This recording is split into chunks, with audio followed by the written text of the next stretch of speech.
네, 저는 오늘 무화과 나무를 저주하신 이유라는 제목으로 마가복음 11장 11절로 20절의 말씀 함께 깨닫기 원합니다. 저는 취미가 한 가지 있는데요. 사람과 도시를 관찰하는 겁니다.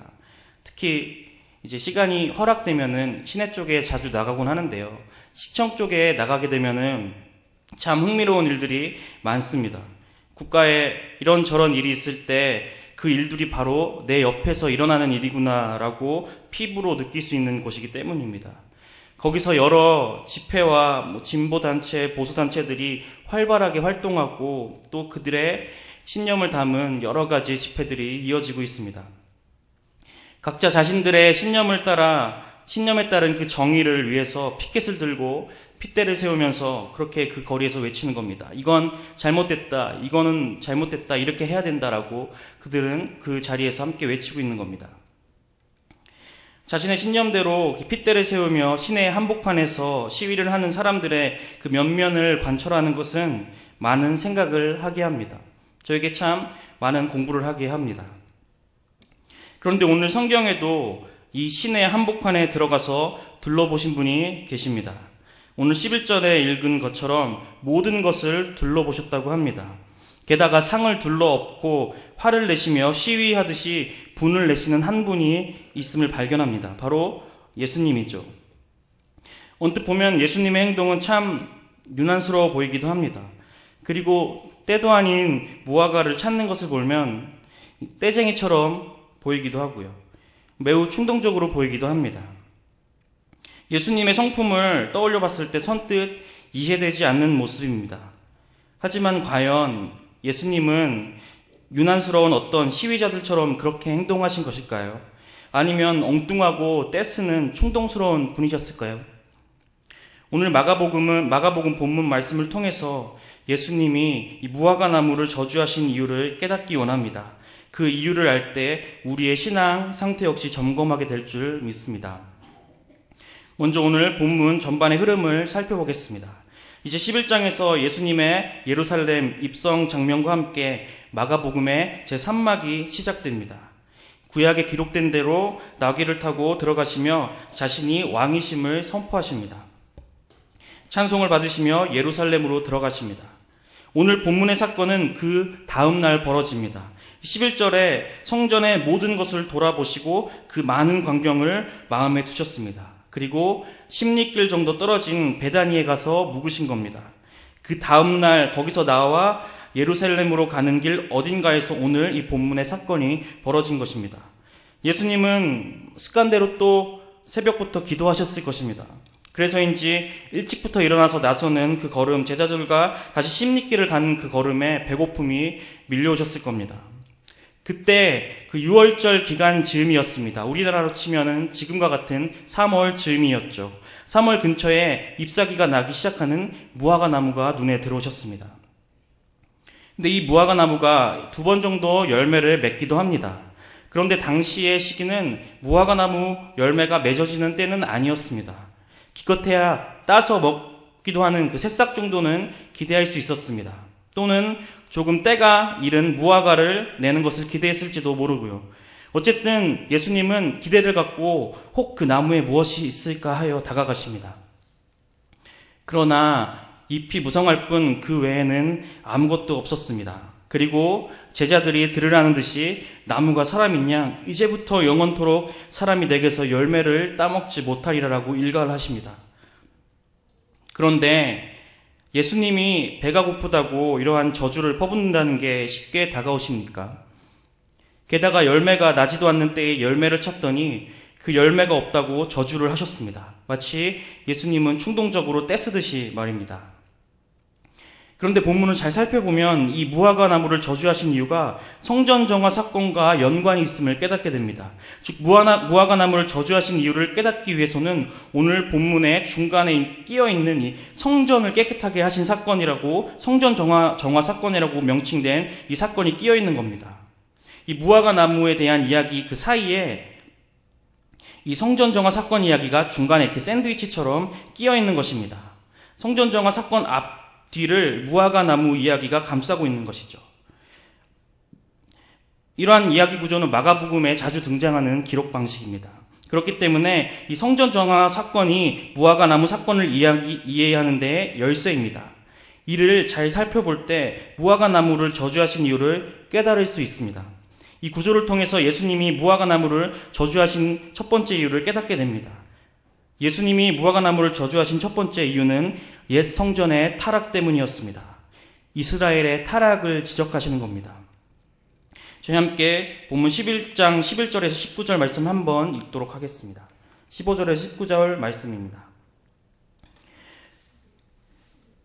읽겠습니다. 그들이 예루살렘에 들어가니라. 예수께서 성전에 들어가사 성전 안에서 매매하는 자들을 내쫓으시며 돈 바꾸는 자들의 상과 비둘기 파는 자들의 의자를 둘러 엎으시며 아무나 물건을 가지고 성전 안으로 지나다님을 허락하지 아니하시고 이에 가르쳐 이르시되 기록된 바 내 집은 만민이 기도하는 집이라 칭함을 받으리라고 하지 아니하였느냐. 너희는 강도의 소굴을 만들었도다 하시매 대제사장들과 서기관들이 듣고 예수를 어떻게 죽일까 하고 꾀하니 이는 무리가 다 그 교훈을 놀랍게 여김으로 그를 두려워함일러라. 그리고 날이 저물매 그들이 성 밖으로 나가더라. 아멘. 이 방금 읽은 부분은 무화과 12절에서 14절의 무화과 나무 사건, 저주하신 사건 내용 다음에 나옵니다. 예수님이 성전에서 화를 내시며 그 성전에 있던 여러 가지 비둘기 파는 그리고 돈을 바꿔주는 그 상들을 뒤엎으며 정화하셨던 내용입니다. 이 사건이 있었던 때는 유월절이 가까워지고 있던 때였습니다. 각처에서 성전으로 나오는 행렬에 예루살렘은 가득 찼습니다. 당시 성전 세는 두로 지방의 동전으로만 받고 있었습니다. 각 지방에서는 그들의 화폐를 사용했기 때문에 당연히 환전소가 필요했죠. 성전세를 내기 위해서였습니다. 그리고 희생제물을 멀리까지 끌고 올 수 없으니까 비둘기도 사고 매매도 해야 했습니다. 또는 오다가 동물이 죽었을 수도 있습니다. 그래서 사람들은 바구니를 들고 성전을 가로지르며 걸어다녔죠. 번접하고 분주하고 예배를 위해 마련된 수많은 편의들과 그것들을 유지하기 위한 움직임들로 가득해서 분주한. 그런데 예수님은 그저 이러한 상황에 대해서 화가 나셨던 걸까요? 어디 거룩한 교회 안에 서점을 만들고 카페를 만들고 학원을 만드냐라고 정죄하신 것일까요? 아닙니다. 그것보다는 좀 더 본질적인 이유가 있습니다. 예수님은 이러한 행태 자체에 반응하신 것이 아닙니다. 그보다는 당시 부패한 리더십들을 향한 의분이었습니다. 또 그들과 함께 그 부패한 세태에 젖어있는 당시 이스라엘을 향한 신랄한 고발이었고 지적이었습니다. 순례자들의 편의를 위해 마련된 것들이지만 실상은 자신의 기득권을 유지하기 위한 도구로 전락시킨 것, 자신들의 기득권을 위해 강도의 속을 하나님을 반역하는 역도의 동굴로 만든 그 장본인들을 향한 일갈이었습니다. 그리고 그러한 세태에 젖어서 편승해 있는 이스라엘 백성을 향한 일갈이었습니다.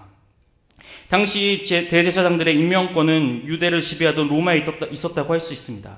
이 대제사장들은 정치 권력에게 로비를 하며 자신들의 지위를 이어나가야 했습니다. 그렇게 가난한 이들을 향한 착취도 만만치 않았습니다. 그들은 외식하며 과부의 가산을 삼키는 자들이었습니다. 오죽하면 과부가 가지고 있던 전 재산 두 랩돈마저 내야 하는 현실에 마주했겠습니까? 그 과부 본문 앞뒤로 종교 지도자들의 부패를 지적하는 내용이 나오는 것을 통해 그 과부를 향한 예수님의 심정을 알 수 있습니다. 물론 과부는 자신의 신앙 고백으로 헌신하였던 것입니다. 그래서 예수님은 그 마음을 칭찬하시면서도 슬퍼하셨을 겁니다. 자신의 전부로 헌금한 과부를 칭찬하면서도 기득권 유지를 위해 헌금을 가득히 모아들이는 종교 지도자를 향한 슬픔과 의분이었던 것입니다. 사랑과 고기는 사라진 모습입니다. 또한 그 성전은 그들이 용서받는 공식적인 장소고 그들이 기도하는 성지입니다. 그런데 그 기능은 마비되고 돈과 권력과 착취와 기득권 수호의 성지가 되었습니다. 이렇게 더 이상 기능하고 있지 못하는 성전은 껍데기만 있는 종교 회당인 것입니다. 자신들의 욕심을 위한 도구가 된 것입니다. 그러므로 예수님이 무화과 나무를 향해 저주하신 첫 번째 이유는 이러한 영적 어두움에 잠겨서 메시아를 바라보기는커녕 죽이기를 꾀하는 지도자들과 이스라엘을 향한 것이었습니다. 성전을 둘러보신 다음 날 예수님은 이렇게 전날 보신 모든 것, 즉 잎사귀가 무성하지만 열매는 없는 무화과 나무를 보면서 바로 이 이스라엘을 떠올리신 겁니다. 온갖 편의와 제사를 드리기 위한 분주한 움직임들은 많지만 그들의 중심에 하나님이 없던 것입니다. 뭔가 잎이 무성하고 풍성해 보이지만 자세히 둘러보니 열매는 없는 모습과 같았습니다. 종교적 겉모양은 가득하지만 믿음의 행위도 없으며 약한 자들을 돌보지 않는 열매 없는 모습이었던 겁니다. 오늘 본문 11절에 기록된 이 모든 것을 둘러보신 그 모든 것이 바로 이러한 모습입니다. 예수님은 가서 보셨습니다. 슬픈 마음으로 탄식함으로 그들이 진리에서 떠나 있는 것을 보셨습니다. 예수님은 바로 그들의 중심에 하나님이 없음을 본 것입니다. 그래서 우리에게도 이러한 이스라엘의 모습이 있지 않는지 점검합니다. 잎만 무성하고 열매가 없진 않은지, 종교적 행위는 있는데 마음의 중심에 하나님을 사랑함은 희미해지고 있지 않는지 점검합니다. 또한 개인의 신앙을 지킨다는 명분으로 약한 자들의 고통은 무시하고 있진 않는지 점검합니다. 교회 활동을 위해 쉼과 노동의 사이클을 잃어버리는 우리의 이웃과 조금 더한 교회의 편의를 위해 편법을 사용하는 것 등 사랑과 공의는 사라진 이 땅의 교회의 모습은 없는지 점검합니다. 사실 다 다른 교회의 이야기입니다. 다 다른 교회의 이야기지만 다른 교회들의 일이라고 그냥 무시할 일은 아닙니다. 왜냐하면 이 땅의 주의 교회들은 우리가 다 알듯이 모두 지체이기 때문입니다. 그들도 같은 몸의 일부분입니다. 한국교회 전반의 문제에 우리는 함께 아파하고 기도해야 합니다. 또한 우리를 이끄시는 영적 지도자들이 늘 하나님께 붙들림 바 되시도록 기도해야 합니다. 또한 우리 각자도 잎만 무성한 사람은 아닌지 돌아봐야 합니다. 이처럼 예수님이 무화과나무를 저주하신 것은 잎만 무성한 이스라엘의 모습을 무화과나무를 통해 보셨기 때문입니다. 그렇게 예수님의 저주는 결코 충동적인 것도 또 심통을 부리는 것도 아닌 것입니다. 또한 이념에 따른 유난스러운 시위자 같은 태도도 아니었습니다. 왜냐하면 예수님의 행동은 말씀에 근거한 것이었기 때문입니다. 이는 구약의 예언의 말씀을 성취하시겠다는 생생한 선포입니다. 즉 무화과나무를 저주하신 두 번째 이유는 구약의 예언을 성취하시기 위해서입니다. 이처럼 예수님은 이스라엘의 이 외적 타락으로 비춰지는 그들의 내적 타락을 함께 보셨습니다. 그런데 이것은 예레미야 7장의 말씀 그대로의 모습이었습니다. 예레미야 7장 11절 말씀을 함께 읽어보겠습니다. 내 이름으로 일컬음을 받는 이 집이 너희 눈에는 도둑의 소굴로 보이느냐? 보라, 나 곧 내가 그것을 보았노라. 여호와의 말씀이니라. 아멘. 오늘 본문의 예수님의 행동은 바로 이 선지서의 말씀에 근거한 것이었습니다.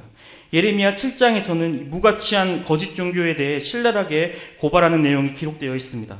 그렇기에 무화과나무를 저주하심은 그 말씀대로 심판하시리라는 선포였습니다.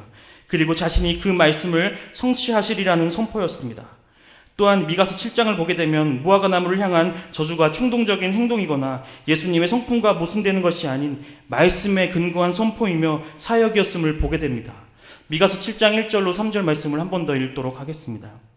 재앙이로다 나여 나는 여름 과일을 딴 후와 포도를 거둔 후 같아서 먹을 포도송이가 없으며 내 마음에 사모하는 처음 익은 무화과가 없도다. 경건한 자가 세상에서 끊어졌고 정직한 자가 사람들 가운데 없도다.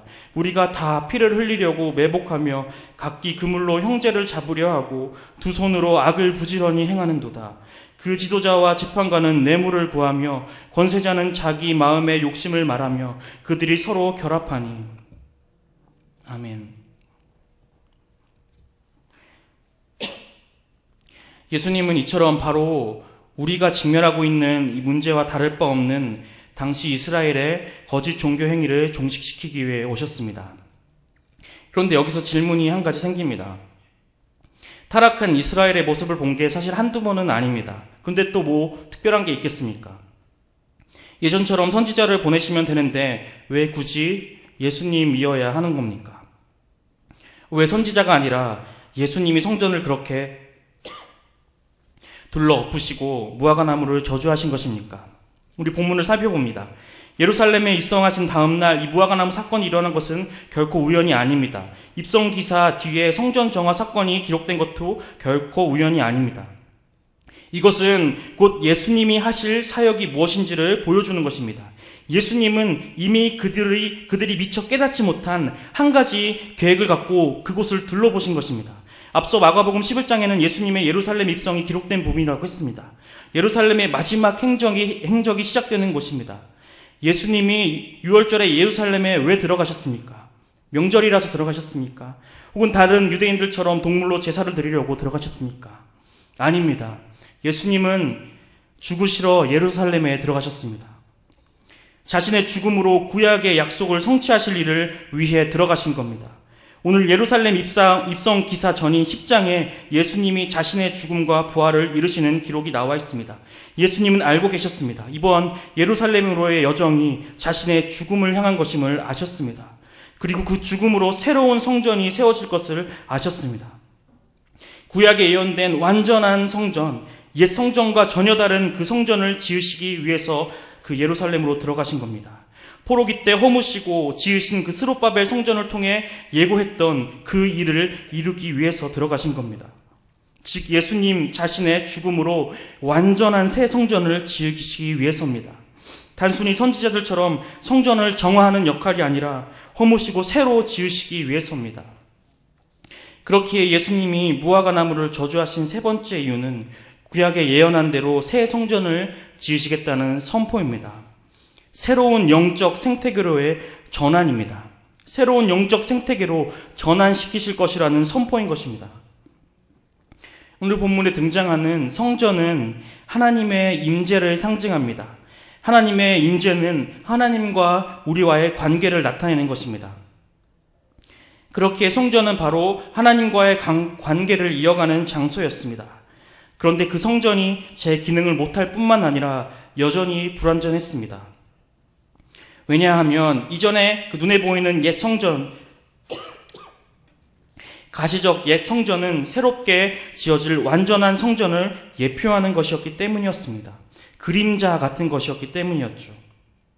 그런데 이 옛 성전은 기계적으로 기능해야 하는 장소였습니다. 정해진 법칙을 지켜나가는.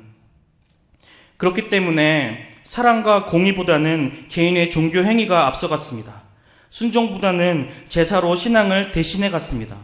마음이 아닌 행위로 신앙을 지켰다고 만족하게 되는 외적인 율법을 지키는 것만으로 신앙을 다 지켰다고 만족하는 신앙으로 점점 변질돼 갔습니다. 가르침과 율례를 주신 본래의 목적이 상실된 것입니다. 하나님 사랑과 이웃 사랑, 거룩과 샬롬, 거룩과 이웃을 돌봄이라는 가르침의 본래의 목적을 잃은 것입니다. 그리고 결국에는 온갖 정치적 이유와 기득권 수구와 위계를 따지는 도구로 전락시켰습니다. 율법마저 탐욕의 도구로 삼은 것입니다. 그리고 입맛에 맞게 변질시킨 것입니다. 예수님은 예루살렘에 들어가셔서 모든 것을 둘러보실 때 바로 그것들을 보신 겁니다. 그들의 생명 없음과 관계는 사라지고 기계적 종교생활만 남은 것을 보신 겁니다. 그래서 우리에게도 이러한 모습이 혹시 있지 않는지 돌아봅니다. 제게 있진 않았는지 돌아봅니다.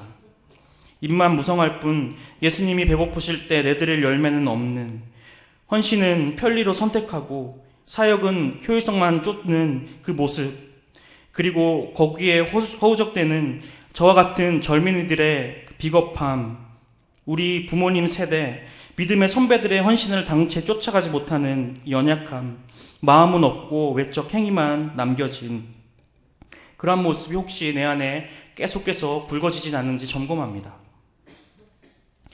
하나님이 성전을 세우신 것은 이러한 기계적 관계를 원해서가 아니었습니다. 그런데 이스라엘 백성에게는 관계는 사라진 기계적 신앙만 남았습니다.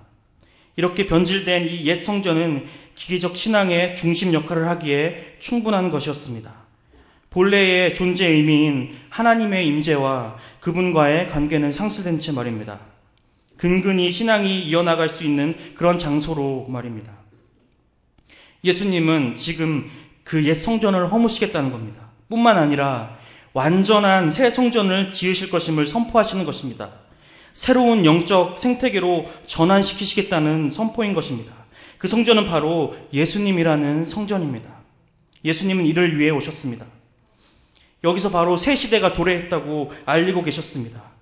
왜냐하면 예루살em 성전이 허물어진다는 것은 이전에 이 모든 것을 전복시키시겠다는 것이기 때문입니다. 완전한 그 체제의 전복을 이루시겠다는 것입니다. 진짜 성전이 임할 것이기 때문에 이전에 가시적이고 제한적 성전은 더 이상 필요가 없다고 하시는 겁니다. 예수님의 역할을 모형으로 하는 그 옛 성전의 시대는 지나갔고 완전한 성전을 세우실 예수님이 오신 겁니다. 그렇기에 성전의 온전한 기능은 오직 예수님을 통해서 시작될 수 있습니다. 그리스도와의 연합으로 이루어지는 그 관계성이 계속 이어지는 겁니다.